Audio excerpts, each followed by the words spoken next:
1 2 3 4 5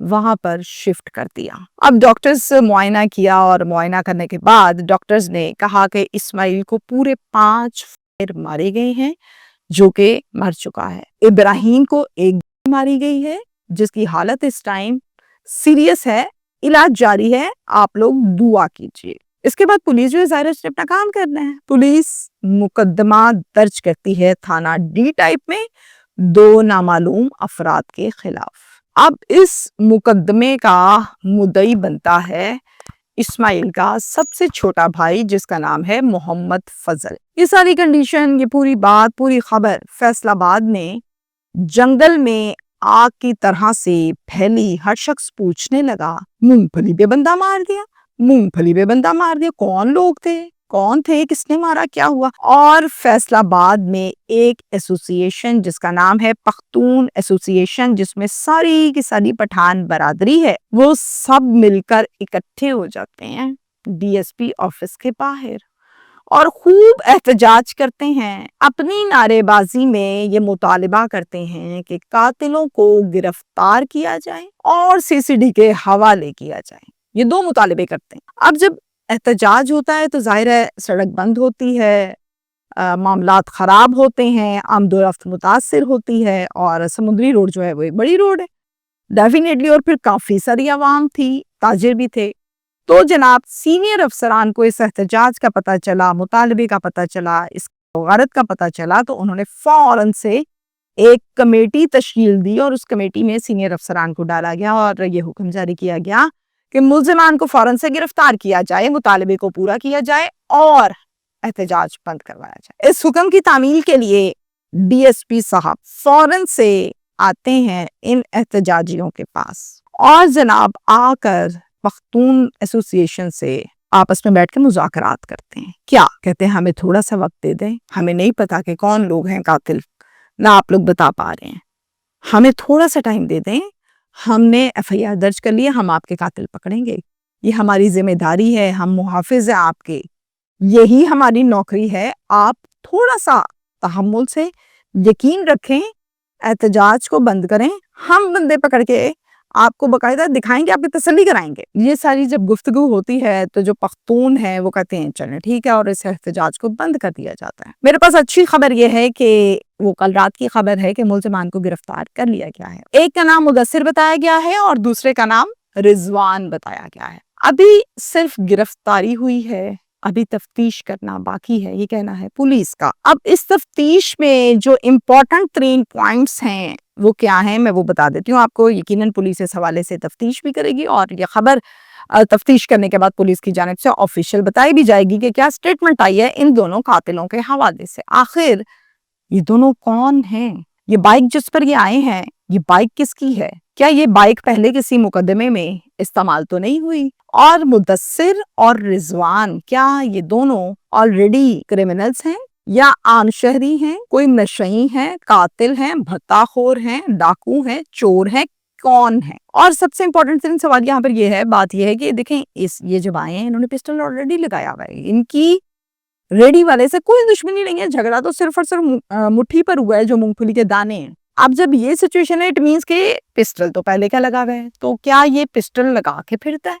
اگر پسٹل لگا کے پھرتا ہے تو کیوں لگا کے پھرتا ہے؟ الاؤ نہیں ہے، سی سی ڈی نے سختی سے منع کر دیا ہے، تو اس پسٹل کا ریکارڈ بھی دیکھنا چاہیے کہ اس کا لائسنس ہے یا نہیں ہے۔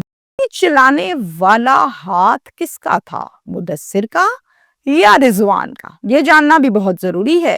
سہیل ظفر چٹھا صاحب نے ایک بڑی کلیئرلی پریس کانفرنس کی تھی، بڑا بلنٹلی بات کی تھی کہ دشمن دار ہے نا، لوگ ایزیلی یہ جواب دے دیتے ہیں جی ہم دشمن دار ہیں اس لیے ہم نے پسٹل رکھی ہوئی یا ہم اسلحہ رکھتے ہیں، تو دشمن دار یا تو صلح کر لیں یا پھر پاکستان چھوڑ دیں، دبئی چلے جائیں، اسلحہ میں نے نہیں رکھنے دینا۔ بڑا کلیئرلی یہ جواب آیا تھا۔ میں اپنی میجورٹی کیسز میں، پروگرامز میں، اپنی سٹیٹمنٹ میں، اوپینین میں، تجزیے میں یہ بتا چکی کہ جب تک اسلحے کی خرید و فروخت کو سٹرکٹلی چیک نہیں کیا جاتا، ایک غارت رکنا مشکل سا کام ہے۔ کیوں؟ آن لائن جا کے پسٹل خرید لیتے ہیں، گئے جا کے آرام سے 20,000 30,000 کی پسٹل خرید لیتے ہیں۔ یہ بات مجھے اس لیے پتا ہے کہ جب ملزموں پہ انٹرویوز ہوا کرتے تھے، ہم کرتے تھے تو اسے پوچھتے تھے، وہ کہتا تھا ہمیں تو 10,000 کا لیا، میں نے تو 15,000 کا لیا۔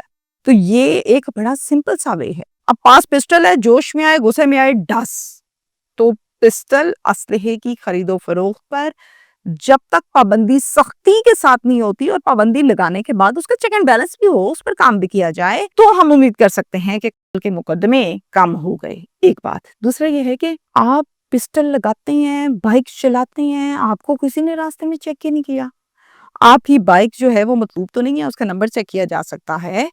بہت سے راستے ہیں، اگر اسٹرکٹلی ہر بندہ اپنی ڈیوٹی کرے تو. مجھے بہت دکھ ہے اس بات پر کہ ایک مونگ پھلی والا بیچارہ، اس کا کیا قصور ہے؟ کرائے کا مکان ہے بیچارے کا، کتنے کے پیسے کما لیتا ہوگا ریڑی سے، اس سے وہ اپنے بچوں کا جا کے پیٹ پالتا ہے. آپ لوگوں نے اس کو مار دیا، بچے کر دیا یتیم. اب کون دے گا کھانے کو؟ ابراہیم پڑا ہوا ہے ہسپتال میں، پہلے تو اس پہ لگے گے ٹھیک ٹھاک پیسے، پھر وہ ٹھیک ہوگا کیونکہ لگی ہے، اور جتنی دیر کے لیے علاج معالجہ ہوگا اتنی دیر ریڑی شڑی بند ہے. کون کرے گا روٹی پوری بچوں کی؟ تو ظلم کی انتہا ہے.